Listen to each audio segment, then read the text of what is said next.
Hello everyone, so today we are to begin from here. Let's begin. Then the gods' people reared a mighty pile with shields and armor hung as he had asked, and in the midst the warriors laid their lord lamenting. अब जो God people थे यानी गेटलैंड के जो लोग थे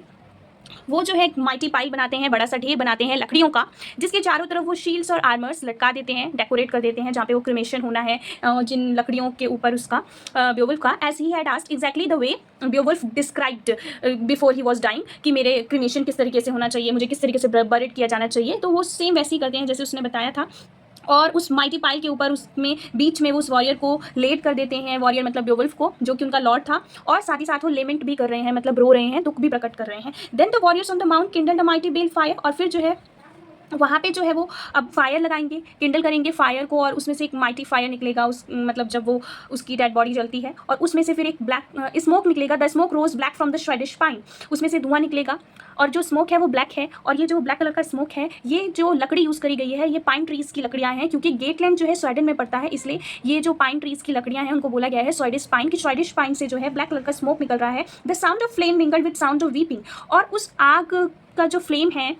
मतलब वो जो फ्लेम निकल रहा है उस फायर में से, उसके फ्लेम की जो साउंड है वो मिल जा रही है लोगों के रोने की आवाज़ में। While smoke spread over heaven, और इस दौरान जो स्मोक है, धुआं है, वो उड़ के आसमान में मिल जा रहा है जब ये सब चीज़ें जो सीन डिस्क्राइब किया है वो हो रहा है। Then upon the hill the people of the Vedars wrought a mount high broad and not to be seen far out at sea। उसके बाद जैसा बेओवुल्फ ने कहा था ठीक वैसे ही वो हिल पे, हेडलैंड पे जो वीडर्स हैं, वीडर्स किसको बोला गया है, जो बेओवुल्फ की ट्राइब है उसी को वीडर्स बोला गया है। जो गेटलैंड के लोग हैं, जो गॉथ पीपल हैं, वही वीडर्स हैं। ये जो लोग हैं ये एक माउंट बना रहे हैं, माउंट मतलब वही बैरो, एक एलिवेटेड स्ट्रक्चर बना रहे हैं, ठीक है, जो बेओवुल्फ ने कहा था कि तुम बनाना मेरे रिमेम्बरेंस में, जो बिल्कुल हाई है, ब्रॉड है, और इस तरीके का स्ट्रक्चर है कि उसे समुद्र में दूर से भी कोई अगर आ रहा होगा तो वो देख सकता है। In 10 days they had built and walled it in as the wise thought most worthy, placed in it rings, jewels and other treasures from the hold. ठीक है, 10 दिन उन्हें लगे लगभग उस स्ट्रक्चर को, उस एलिवेटेड स्ट्रक्चर को बनाने के लिए, और चारों तरफ वो उसकी वॉल बनाएंगे, walled it in as a wise thought most worthy, मतलब कि जो उसमें वाइज लोग थे वहाँ पे, और जो इंडिविजुअल्स थे जिनके अकॉर्डिंग जो वो स्ट्रक्चर बना था वो बहुत अच्छा बना था, बहुत एप्रोप्रिएट बना था। ठीक है, उसके आगे क्या है, प्लेस्ड इन इट, और उस स्ट्रक्चर में वो जो उन्होंने हाई ब्रॉड स्ट्रक्चर जो उन्होंने बनाया, उसके अंदर उन्होंने जो है गोल्ड के सामान जो भी उस होड़ में उन्हें मिला था, वो जो ढेर उन्होंने ड्रैगन का जो ट्रेजर वाला ढेर था, उसमें से कुछ riches, golden joy of earls, मतलब कि वही ज्वेलरी वगैरह जो है निकाल के थोड़ा बहुत उस में रख दिया, जो स्ट्रक्चर उन्होंने बनाया। ठीक है, there is a picture on your screen, इसमें आपको देखने को मिलेगा। I have already showed you some pictures before कि किस तरीके का एलिवेटेड स्ट्रक्चर जो है उन्होंने बनाया होगा। ये सिर्फ एग्जाम्पल है, एग्जैक्टली रियल पिक्चर्स नहीं है, बट एक एग्जाम्पल है कि हाँ इस तरीके का कुछ स्ट्रक्चर उन्होंने बनाया होगा। उसके बाद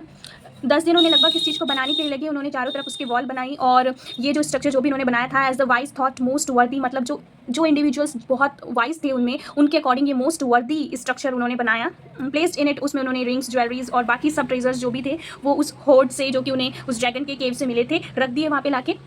और they left the riches golden joy of earth in dust for earth to hold, और वो सारे रिचेस, वो गोल्ड जो भी उन्होंने वहाँ पे रखे, वो उन्होंने अर्थ यानी कि जो मिट्टी वगैरह है वो उसको ही दे दिए कि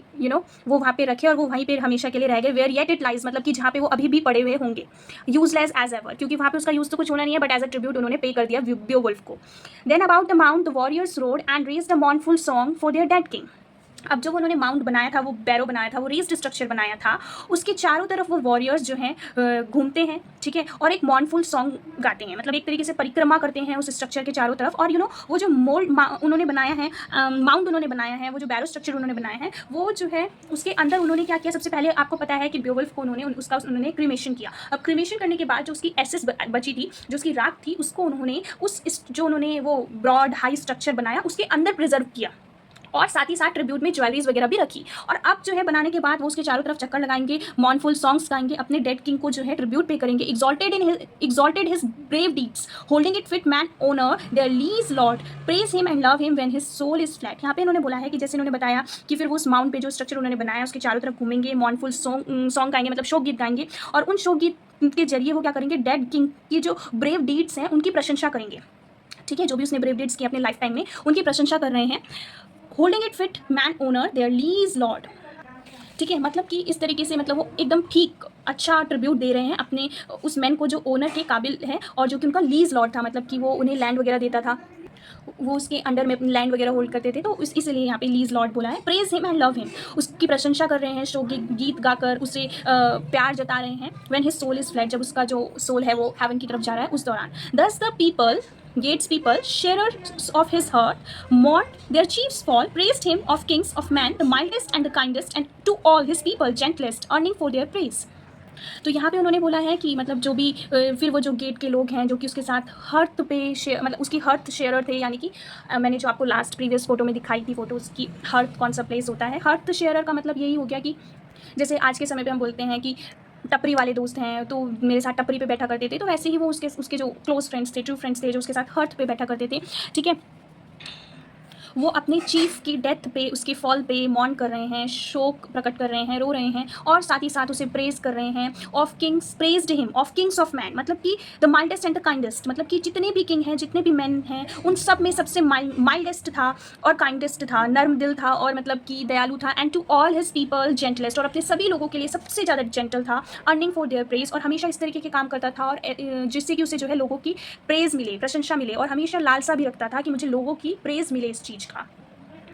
One is tempted to linger over the details of the magnificent ending, the unselfish heroism of Beowulf, the great prototype of King Alfred, the generous grief of his people, ignoring gold and jewels in the thought of the greater treasure they had lost, the memorial mount on the low cliff, which would cause every returning mariner to steer a straight course to harbour in the remembrance of his dead hero, and the pure poetry which marks every noble line. Okay, so यहाँ पे बोला है कि ये जो last की lines थी जो हमने अभी पढ़ी, कि अगर कोई इसे पढ़ेगा तो उसको टेम्पटिंग लगेगा और टेम्पटेशन होगा इस बात का कि वो जो है इस लाइन्स को पढ़े, उस पर रुके, लिंगर करे, उसकी डिटेल्स को जाने। ठीक है, ऑफ द मैग्निफिशेंट एंडिंग, जो इतनी ब्यूटीफुली जो उस पोम में उस स्टोरी की एंडिंग हुई है। सो यही सब इसमें बोला है। द सेल्फ दी, जिसमें कि जिस एंडिंग में अनसेल्फिश हीरोइज्म बेवुल्फ का दिखाया गया है कि किस तरीके से उसे एक प्री सेंटिमेंट भी हो गया था कि वो मरने वाला है, फिर भी क्योंकि उस ड्रैगन ने उसके लोगों का गलत किया था, उन्हें मारा था, तो फिर भी वो जाता है, अपना हीरोइज्म दिखाता है, even at the cost of his life. The great prototype of king Alfred, तो आपको पता है हम एंग्लो सैक्सन एज पढ़ रहे हैं, एंग्लो सैक्सन एज का ही ये लिटरेचर है। ठीक है, और एंग्लो सैक्सन एज में ही आपके एक किंग एल्फ्रेड रहे हैं जिनके बारे में भी आप आगे भी इसी बुक में पढ़ेंगे। तो किंग एल्फ्रेड का जो है एक तरीके से प्रोटोटाइप है, प्रोटोटाइप एक मॉडल जिसे हम कहते हैं ना कि इसने मॉडल सेट कर दिया, एक एग्जाम्पल सेट कर दिया। ठीक है, तो जो बेवुल्फ जिस तरीके का राजा था अपनी प्रजा के लिए, ठीक है, वो एक एग्जाम्पल सेट कर रहा है आने वाले राजाओं के लिए। तो हम कह सकते हैं जैसे किंग एल्फ्रेड आके चल के हैं वो, ठीक है, वो किसके प्रोटोटाइप हैं? बेवुल्फ के, मतलब कि वो मॉडल है, सॉरी, जो किंग एल्फ्रेड है उनका जो मॉडल है वो बेवुल्फ है। हालांकि वो उन्होंने उनसे इंस्पिरेशन ली कि नहीं ये तो पता नहीं, बट कहने का मतलब यह है कि बेवुल्फ ने एक एग्जाम्पल सेट कर दिया कि किंग कैसा होना चाहिए। The great prototype of king Alfred,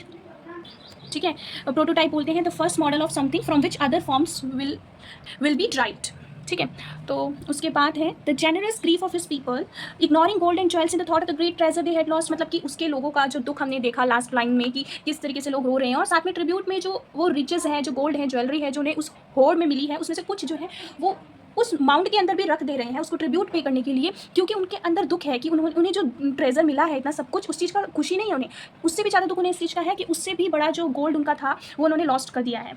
So, ignoring gold and jewels in the thought of the greater treasure they had lost, the memorial mount on the low cliff, ठीक है, जो लो Cliff है जिसमें वो मेमोरियल माउंट बनाया है उन्होंने, तो आपको पता है क्लिफ किसे बोलते हैं। ठीक है, तो which would cause every returning mariner to steer a straight course to harbour, यहाँ पे इन्होंने बोला है कि उन्होंने एक मेमोरियल माउंट बनाया है जो कि जिससे कि अब कोई भी नाविक आएगा, मेराइनर आएगा अगर समुद्र से दूर से और वो उसे देखेगा उस माउंट को, उस क्लिफ के ऊपर, तो वो जो है एकदम स्टीयर करेगा, मतलब ड्राइव करेगा स्ट्रेट कोर्स, मतलब एकदम स्ट्रेट पाथ में अपने पोर्ट तक पहुंचने के लिए, उसको देखते देखते, उस माउंट को देखते देखते, in the remembrance of his dead hero. ठीक है, बेवुल्फ के रिमेम्बरेंस में। And the pure poetry which marks every noble line, तो यहाँ पे कहने का मतलब यही है कि अगर कोई इसकी एंडिंग को पढ़ेगा तो बहुत ज़्यादा टेम्पटिंग फील करेगा और चाहेगा कि वो डिटेल में इस मैग्निफिशेंट एंडिंग को, जिसमें बेवुल्फ का अनसेल्फिश हीरोइज्म दिखाया गया है, जो कि अपने आप में एक प्रोटोटाइप है किंग एल्फ्रेड का, और उसके लोगों का जो दुख दिखाया गया है कि किस तरीके से उन्होंने गोल्ड ज्वेलरी को इग्नोर करके अपने जो उससे भी बड़ा गोल्ड उनके लिए था, अपने राजा को खोने का दुख दिखाया है, और किस तरीके से उन्होंने एक माउंट बनाया जिसको जो है एज अ रिमेम्बरेंस याद रखा जाएगा कि अगर कोई नाविक दूर से आ रहा होगा तो वो एकदम सीधा सीधा चलेगा उसको देखते हुए अपने राजा की याद में। और ये सारी डिटेल्स को पढ़ के जो है मतलब कि one can really appreciate the epic. That's all. Such the literature of the world and you will find no other such picture of a brave man's death. मतलब आप पूरा वर्ल्ड लिटरेचर भी अगर पढ़ेंगे तो वहाँ पे आपको कहीं पे भी ऐसा नहीं दिखेगा जहाँ पे किसी लिटरेचर में कोई ऐसा एपिक नहीं दिखेगा, ऐसी पोम नहीं दिखेगी, किसी ब्रेव मैन की डेथ को इतना ब्यूटीफुली डिस्क्राइब नहीं करा होगा। और एक ये लाइन रह गई है, but the epic is great enough and simple enough to speak for itself. Okay, so that's all. We will continue in the next video. Thank you.